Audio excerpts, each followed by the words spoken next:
ইরানের পরিস্থিতির একটা বড় পরিবর্তন ঘটে গেল। দেশটির প্রেসিডেন্ট নির্বাচনে সংস্কারপন্থী প্রার্থী মাসুদ পেজেশকিয়ান কণ্ঠপন্থী প্রতিদ্বন্দ্বী সায়েদ জালেলকে পরাজিত করে বিজয়ী হয়েছেন। ৩ কোটিরও বেশি ভোটার এই নির্বাচনে ভোট দিয়েছেন। পেজেশকিয়ান ৫৩.৩% ভোট পাওয়ায় তাকে বিজয়ী ঘোষণা করা হয়। প্রতিদ্বন্দ্বী প্রার্থী জোলেলি পেয়েছেন ৪৪.৩% ভোট।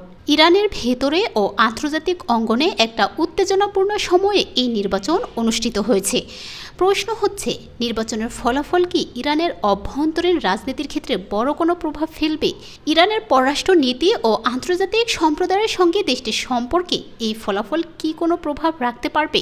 প্রথমেই অপরিহার্য যে বিষয়টির উপর জোর দেওয়া দরকার তা হলো, এই নির্বাচনে ভোটার উপস্থিতি ছিল মাত্র ৪৯.৮%।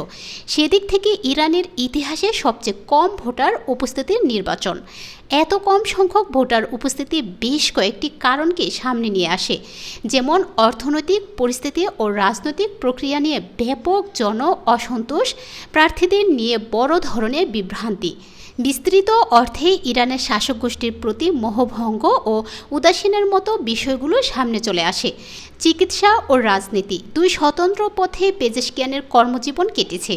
আজারবাইজানি ও কুর্দি ঐতিহ্যের একজন হার্ট সার্জন হিসেবে ১৯৮০ থেকে ৮৮ সালের ইরাক যুদ্ধে তিনি সক্রিয়ভাবে অংশ নিয়েছিলেন। যুদ্ধক্ষেত্রে তিনি শুধু চিকিৎসক দল পাঠাননি, একজন যোদ্ধা ও চিকিৎসক হিসেবেও দায়িত্ব পালন করেছেন। যুদ্ধ শেষ হওয়ার পর পেজেশকিয়ান চিকিৎসা শাস্ত্র অধ্যয়নে মনোনিবেশ করেন এবং তাবরিজ বিশ্ববিদ্যালয়ে অব মেডিকেল সায়েন্সেস জেনারেল সার্জারির উপর উচ্চতর পড়াশোনা করেন। ১৯৯৩ সালে তিনি ইরানের ইউনিভার্সিটি অব মেডিকেল সায়েন্স থেকে কার্ডিয়াক সার্জারির উপর বিশেষ ডিগ্রি অর্জন করেন। সার্জারির উপর এই অভিজ্ঞতার কারণে তাকে তাবরিজ ইউনিভার্সিটি অব মেডিকেল সায়েন্সের প্রেসিডেন্ট পদে বসানো হয়। ৫ বছরের জন্য তিনি সেই দায়িত্ব পালন করেন। ১৯৯৪ সালে একটি সড়ক দুর্ঘটনায় তিনি স্ত্রী ফাতেমি মাজিদি ও এক কন্যাকে হারান। ১৯৯৭ সালে মোহাম্মদ খাতেমির প্রশাসনে উপস্বাস্থ্যমন্ত্রী হিসেবে যোগদানের মাধ্যমে রাজনৈতিক হিসেবে তার কেরিয়ার শুরু হয়। ২০০১ সালে তিনি পদোন্নতি পেয়ে স্বাস্থ্যমন্ত্রী হন। ২০০৫ সালে পর্যন্ত সেই পদে দায়িত্ব পালন করেন। এরপর তিনি ইরানের পার্লামেন্টে গুরুত্বপূর্ণ রাজনৈতিক ব্যক্তিত্ব পরিণত হন। তাবরিজ থেকে ৫ বার তিনি পার্লামেন্টে প্রতিনিধিত্ব করেন। ২০১৬ থেকে ২০২০ সাল পর্যন্ত ইরান পার্লামেন্টে প্রথম ডেপুটি স্পিকার হিসেবে দায়িত্ব পালন করেন।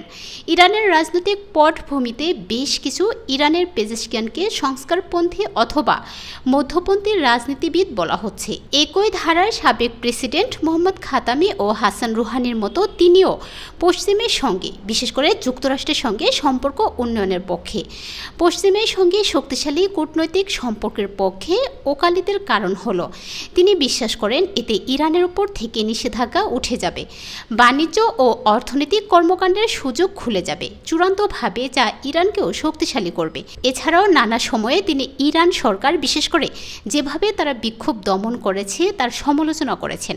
বিক্ষোভকারীদের বিরুদ্ধে সরকারি কর্তৃপক্ষের কঠোর ব্যবস্থায় তিনি উদ্বেগ প্রকাশ করেছেন। বিশেষ করে নারীর অধিকার ও হিজাব আইন প্রয়োগের সময় যে কঠোর ব্যবস্থা নেওয়া হয়েছে তাতে তিনি উদ্বেগ জানিয়েছেন। তিনি বলেছেন, আমরা অবশ্যই হিজাব আইনের প্রতি সম্মান দেখাবো, কিন্তু সেটা জবরদস্তিভাবে চাপিয়ে দেওয়া কিংবা নারীদের প্রতি অমানবিক আচরণ আমাদের কখনোই করা উচিত নয়।